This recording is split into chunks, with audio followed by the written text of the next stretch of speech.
Hello friends. पिछले video में हमने ऋग्वेदिक भाषा के बारे में जाना था। अब यजुर्वेद के बारे में इस वीडियो में हम यजुर्वेद के बारे में जानेंगे। यजुर्वेद हिंदू धर्म का एक महत्वपूर्ण श्रुति धर्म ग्रंथ और 4 वेदों में से एक है। श्रुति हिंदू धर्म के सर्वोच्च सर्वोपरि धर्म ग्रंथों का समूह है। श्रुति का शाब्दिक अर्थ है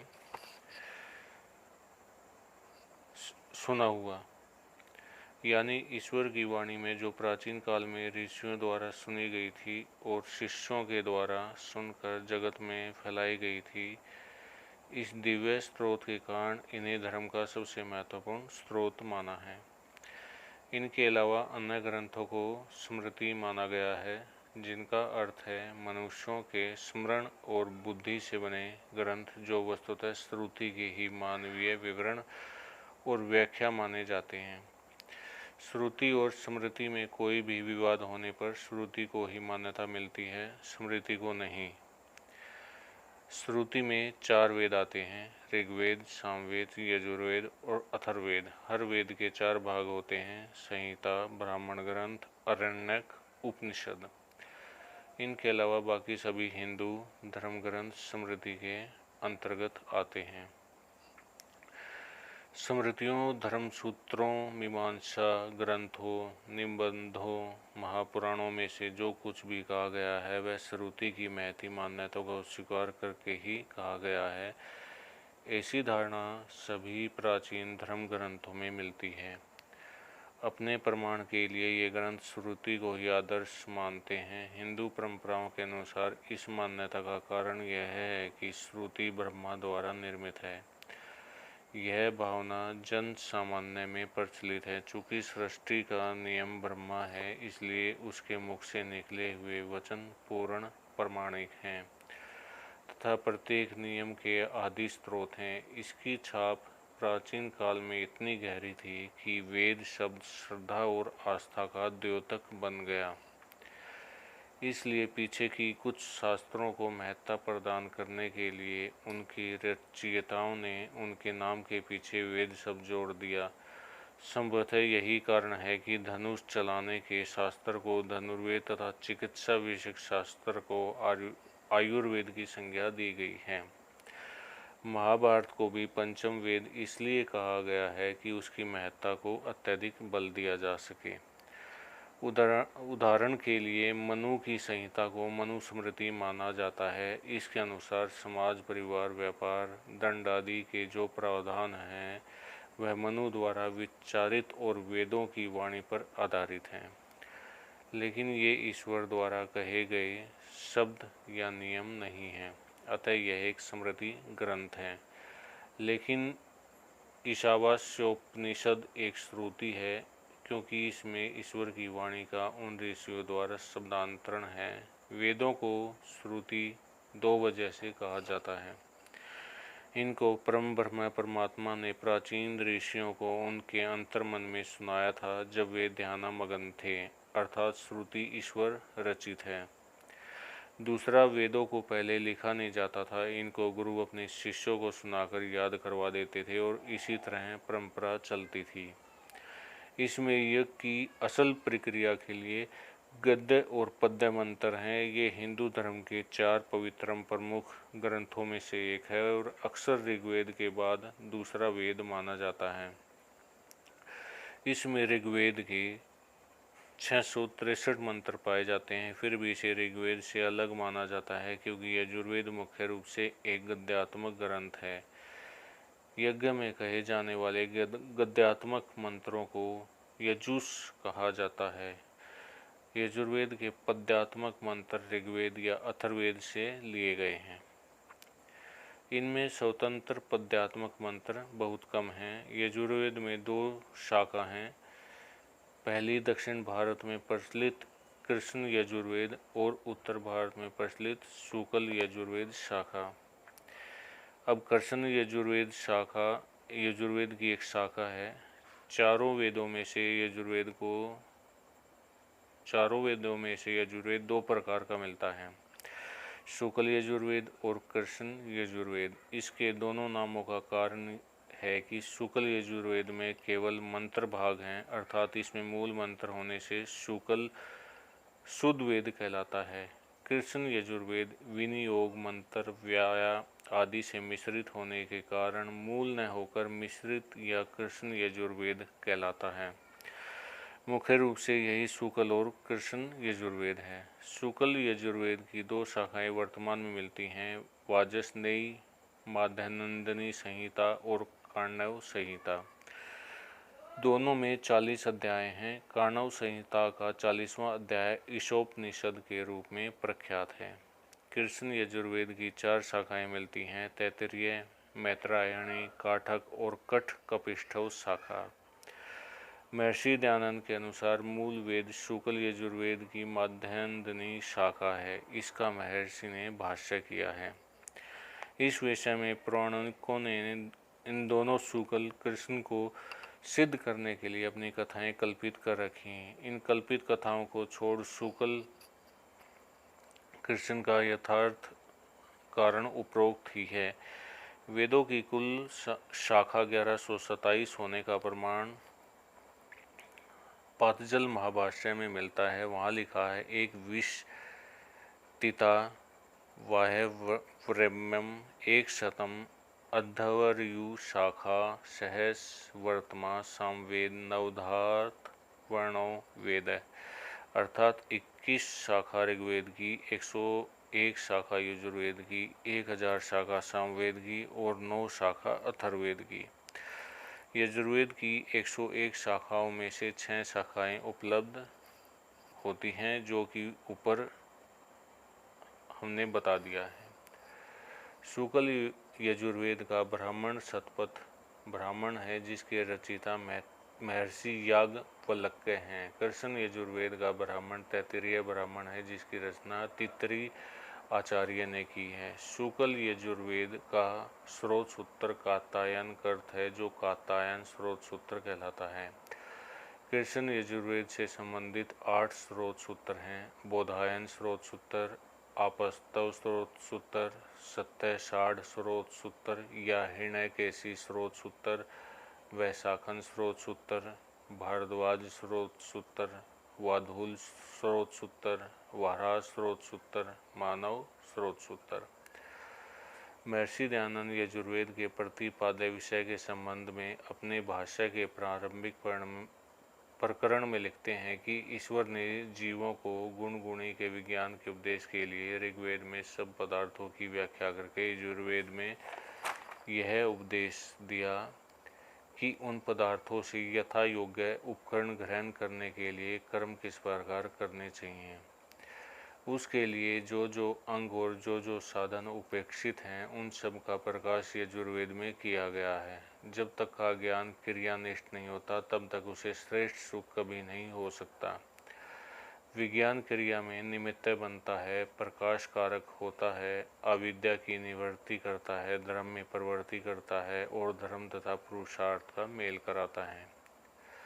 जो जो कर्म विज्ञान निमित्तक होता है, वह सुखजनक हो जाता है। अतः मनुष्यों को चाहिए कि विज्ञान पूर्वक ही नित्य कर्मानुष्ठान करें। जीव चेतन होने से बिना कर्म किए नहीं रह सकता। कोई भी मनुष्य आत्मा, मन, प्राण और इंद्रियों के संचालन के बिना क्षण भर भी नहीं रह सकता। यजुर्भी यजंती इस प्रमाण से यजुर्वेद के मंत्रों से वजन किया जाता है। जहाँ ऋग्वेद की रचना सप्त सिंधु क्षेत्र में हुई थी, वहीं यजुर्वेद की रचना कुरुक्षेत्र के प्रदेश में हुई। कुछ लोगों के मतानुसार इसका रचना काल 14 से 1000 ईस्वी पूर्व का माना जाता है। नाम और विषय। युजुस के नाम पर ही वेद का नाम युजुस प्लस वेद यजुर्वेद शब्दों की संधि से बना है। यजुस प्लस वेद यजुर्वेद। यज का अर्थ समर्पण से होता है। पदार्थ जैसे ईंधन, घी आदि। कर्म में सेवा, तर्पण, श्राद्ध, योग, इंद्रिय निग्रह इत्यादि के हवन को यजन यानी समर्पण की क्रिया कहा गया है। इस वेद में अधिकांशतः यज्ञों और हवनों के नियम और विधान हैं, अतः यह ग्रंथ कर्मकांड प्रधान है। यजुर्वेद की संहिताएं लगभग अंतिम रची गई संहिताएं थी, जो ईसा पूर्व द्वितीय सहस्त्राब्दी से प्रथम सहस्त्राब्दी के आरंभिक सदियों में लिखी गई थी।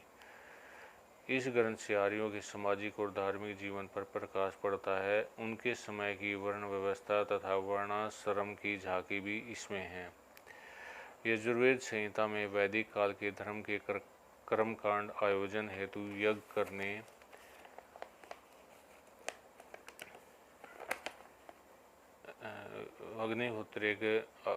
अग्निहोत्र एक वैदिक यज्ञ है जिसका वर्णन यजुर्वेद में मिलता है। अग्निहोत्र एक नित्य वैदिक यज्ञ है। उसके बाद अश्वमेघ भारतवर्ष के प्रख्यात प्राचीन कालीन यज्ञ का नाम है। सार्वभौम राजा अर्थात एक चक्रवर्ती नरेश ही अश्वमेघ यज्ञ करने का अधिकारी माना जाता था, परंतु ऐतरेय ब्राह्मण के अनुसार इसको संपन्न कराने के लिए अन्य महत्वशाली राजन्यों को भी अधिकार था। आशोलायन और स्रोत सूत्र का कथन है कि जो सब पदार्थों को प्राप्त करना चाहता है, सब विजय है और समस्त समृद्धि पाने की कामना करता है, वह इस यज्ञ का अधिकारी है। इसलिए सार्वभौम के अतिरिक्त भी मूर्धाभिषिक्त राजा अश्वमेघ कर सकता था।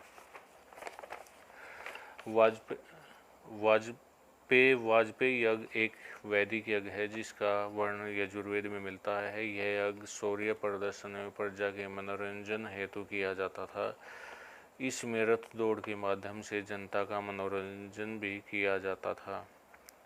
उसके बाद सोमयज्ञ एक वैदिक यज्ञ है जिसका वर्णन यजुर्वेद में मिलता है। यजुर्वेद के चौथे अध्याय से 10वें अध्याय तक के अध्यायों में सोम याग के मंत्रों का संग्रह है। राजसूय वैदिक काल का विख्यात यज्ञ है। इसमें कोई भी राजा चक्रवर्ती सम्राट बनने के लिए किया करते थे। यह एक वैदिक यज्ञ है जिसका वर्णन यजुर्वेद में मिलता है। इस यज्ञ की विधि यह है कि जिस किसी भी राजा को चक्रवर्ती सम्राट बनना होता था, वह राजसूय यज्ञ संपन्न कराकर एक अश्व छोड़ दिया करता था। वह घोड़ा अलग अलग राज्यों और प्रदेशों में फिरता रहता था। इस अश्व के पीछे पीछे गुप्त रूप से राजसूय यज्ञ कराने वाले राजा के कुछ सैनिक भी हुआ करते थे। जब वह अश्व किसी राजा से होकर जाता और उस राजा का राजा उस अश्व को पकड़ लेता था, तो उस अश्व के राजा से युद्ध करना होता था और अपनी वीरता प्रदर्शित करनी होती थी। यदि कोई राजा उस अश्व को नहीं पकड़ता था, तो इसका अर्थ यह था कि वह राजा उस राजसूय अश्व के राजा को नमन करता है और उस राज्य के राजा की छत्र छाया में रहना स्वीकार करता है। महाभारत काल में महाराज युधिष्ठिर द्वारा यह यज्ञ किया गया था। अग्निचयन एक वैदिक यज्ञ है जिसका वर्णन यजुर्वेद में मिलता है। इस यज्ञ में 10,700 ईंटों के प्रयोग का विधान है। ऋग्वेद में लगभग 663 मंत्र यथावत यजुर्वेद में मिलते हैं। यजुर्वेद का एक ऐसा प्रभाग है जो आज भी जनजीवन में अपना स्थान किसी न किसी रूप में बनाए हुए है। संस्कारों और यज्ञ कर्मकांडों के अधिकांश मंत्र यजुर्वेद के ही हैं। राष्ट्रोत्थान हेतु प्रार्थना। ओम आ ब्रह्मन् ब्राह्मणो ब्रह्मवर्चसी जायता राष्ट्रे राजन्य सूरयस्य व्योतिव्या धीमारथो जायता दोग्धी धेनु वोढ़ा नडवानासु सप्ति पुरंथी योषा जिष्णु रथिष्ठा सभयो युवास्ता यजमानस्य वीरो जायता निकामे न पर्जन्यो वर्षतु फुलवत्तो न घोषधय पचंता यो अक्षोमो न कल्पताम। ये राष्ट्र उत्थान हेतु प्रार्थना यजुर्वेद में मिलती है। अर्थ ब्राह्मण सौराष्ट्र में ही द्विज ब्रह्म तेजधारी स्त्रिय मारथी अरिदल विनाशकारी ओवे दुधारू गायें पशु आशुवाही आधार राष्ट्र की हाँ नारी सुभग सदा ही बलवान सभ्य योद्धा यजमान पुत्र होवे इच्छानुसार वर्ष पर्जन्य ताप धोवे फल फूल से लदी हो औषध अमोघ सारी हो योग सोमकारी स्वाधीनता हमारी। संप्रदाय शाखाएं और संहिताएं। संप्रदाय यजुर्वेदाध्यायी परंपरा में दो संप्रदाय, ब्रह्म संप्रदाय अथवा कृष्ण यजुर्वेद और आदित्य संप्रदाय अथवा शुक्ल यजुर्वेद ही प्रमुख हैं। संहिताएं वर्तमान में कृष्ण यजुर्वेद की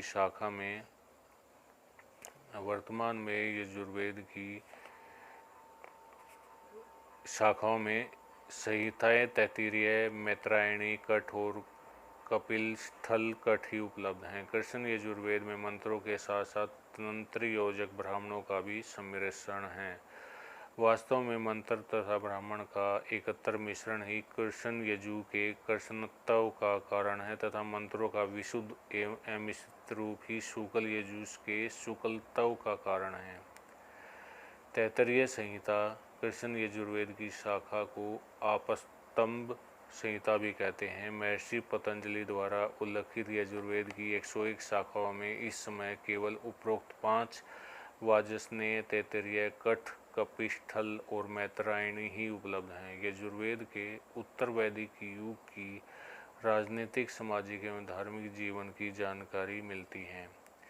इन दोनों शाखाओं में यह अंतर है कि शुक्ल यजुर्वेद पद्य संहिताओं के विवेचनात्मक सामग्री से अलग करता है, जबकि कृष्ण यजुर्वेद में दोनों ही उपस्थित हैं। यजुर्वेद में वैदिक अनुष्ठान की प्रकृति पर विस्तृत चिंतन है और इसमें यज्ञ संपन्न कराने वाले प्राथमिक ब्राह्मण व आहुति देने के दौरान प्रयुक्त मंत्रों पर गीति पुस्तिका भी शामिल है। इस प्रकार यजुर्वेद यज्ञों के आधारभूत तत्वों से सर्वाधिक निकटता रखने वाला वेद है। यजुर्वेद संहिताएं संभवतः अंतिम रचित संहिताएं थी जो ईस्वी पूर्व दूसरी सहस्त्राब्दी के अंत से लेकर पहली सहस्त्राब्दी की आरंभिक शताब्दियों के बीच की हैं। शुक्ल यजुर्वेद की शाखाओं में दो प्रधान संहिताएं मध्य दिन संहिता और काण्डव संहिता ही वर्तमान में उपलब्ध है। आजकल प्राय उपलब्ध होने वाला यजुर्वेद मध्य दिन संहिता ही है। इसमें कंडिकाएं, एक कंडिका कई भागों में यज्ञादि अनुष्ठान कर्मों में प्रयुक्त होने से कई मंत्रों वाली होती है तथा 3188 मंत्र हैं। विश्व विख्यात गायत्री मंत्र 36 तथा महामृत्युंजय मंत्र 3.60 इसमें भी हैं।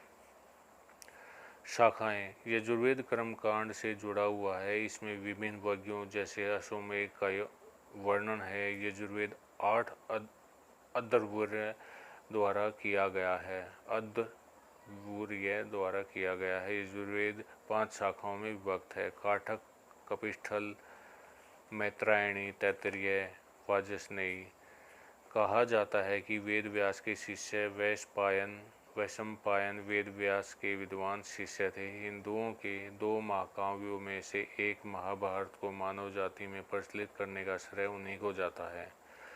पांडवों के पुत्र महाबली परीक्षित के पुत्र जनमेजय को वैशंपायन ने एक यज्ञ के दौरान यह कथा सुनाई थी। कृष्ण यजुर्वेद के प्रवर्तक भी ऋषि वैशंपायन ही हैं, जिन्होंने गुरु वेद व्यास ने यह कार्य सौंपा था। इनके शिष्य याज्ञवल्क्य ऋषि थे, जिनसे वाद विवाद होने के कारण याज्ञवल्क्य ने शुक्ल यजुर्वेद को प्रसारित किया।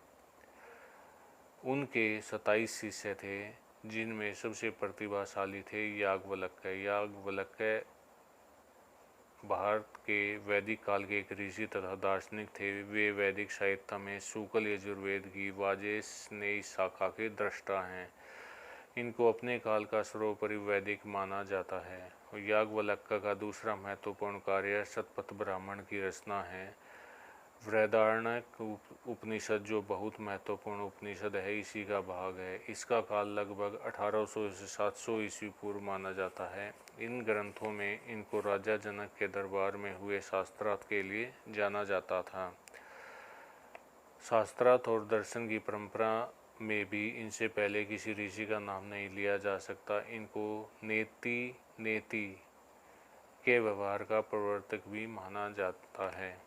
इन्होंने एक बार यज्ञ में अपने साथियों की अज्ञानता से क्षुब्ध हो गई। इस विवाद को देखकर वैशंपायन ने याज्ञवल्क्य से अपनी सिखाई हुई विद्या वापस मांगी। इस पर क्रुद्ध याज्ञवल्क्य ने यजुर्वेद का अवमान कर दिया। ज्ञान के कारण कृष्ण वर्ण के रक्त से सने हुए थे, इससे कृष्ण यजुर्वेद का जन्म हुआ। यह देखकर दूसरे शिष्यों ने तितर बनकर उन दानों को चुग लिया और उससे तैत्तिरीय संहिता का जन्म हुआ। यजुर्वेद के भाष्यकारों में उवट एक वेद विख्यात भाष्यकार थे। आचार्य उवट कृत यजुर्वेद के मंत्र भाष्य द्वारा विदित होता है कि इनके पिता का नाम वर्जट था। साथ ही वहीं इनका जन्म स्थान आनंदपुर कहा गया है। आनंदपुर वास्तव्यर्जिटाक्ष्य सुनुना मंत्र भाष्य मदि कर्तसन पदवाक्य सुनिश्चित है। कतिपय विद्वानों के कथानुसार ये महाराज भोज के समय 11वीं शताब्दी ईस्वी में अवंती नगरी में विद्यमान थे। उवट ने भोज के शासनकाल में उज्जैनी में रहकर शुक्ल यजुर्वेद की मध्यनंदिनी वाजसनेयी संहिता का संपूर्ण 40 अध्यायों वाला भाष्य किया था, जो उवट भाष्य के नाम से सुविख्यात है। भविष्य भक्ति महामात्य नामक संस्कृत ग्रंथ इन्हें कश्मीर देश का निवासी और मम्मट तथा कैट का समसामयिक बताता है। उवटो मम्मटश्चैव कैटश्चेति ते त्रय कैटो भाष्य टीका कर्दुवटो वेदा भाष्य कृत है। इन्होंने शुक्ल यजुर्वेद की कर्णव शाखा का भाष्य और ऋग्वेदीय शौनक प्रतिशाख्य नामक ग्रंथ की रचना की। कुछ लोगों का कहना है कि ऋग्वेदिक शौनक प्रतिशाख्य भाष्य करने के बाद इन्होंने ऋग्वेद का भाष्य भी रचा था। 1040 ईस्वी और महीधर 1588 महीधर 16वीं शताब्दी के वेद भाष्यकार थे। वे भाष्य उल्लेखनीय हैं। इनके भाष्य यज्ञ कर्मों से संबंध दर्शाते हैं। श्रृंगेरी शारदा पीठ आदि गुरु शंकराचार्य द्वारा उस शताब्दी में भारतवर्ष में स्थापित हिंदू धर्म की 4 पीठों में से दक्षिण पीठ है। यह कर्नाटक राज्य के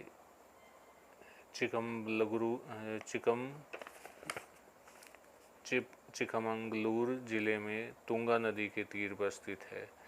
श्रृंगेरी पीठ के आचार्यों में भी श्री सुरेश्वराचार्य, श्री अभिनव नरसिंह भारती, श्री सच्चिदानंद भारती, श्री चंद्रशेखर भारती, श्री भारती तीर्थ आदि ने श्रृंगेरी को अत्यंत दर्शनीय बना दिया है। उनके शंकराचार्यों में भी यजुर्वेद भाष्यों की विद्वता की परंपरा रही है। ये था हमारा यजुर्वेद का सारा रचित इतिहास। इससे अगले वीडियो में हम सामवेद के बारे में आपको पूरे विवरण के साथ बताएंगे। और आपसे निवेदन यही है कि अगर आप सामवेद और बाकी वेदों के बारे में जानना चाहते हैं तो मेरे चैनल को सब्सक्राइब ज़रूर करिएगा, जिससे आपके पास मेरा हर अध्याय अच्छे प्रकार से पहुँचे।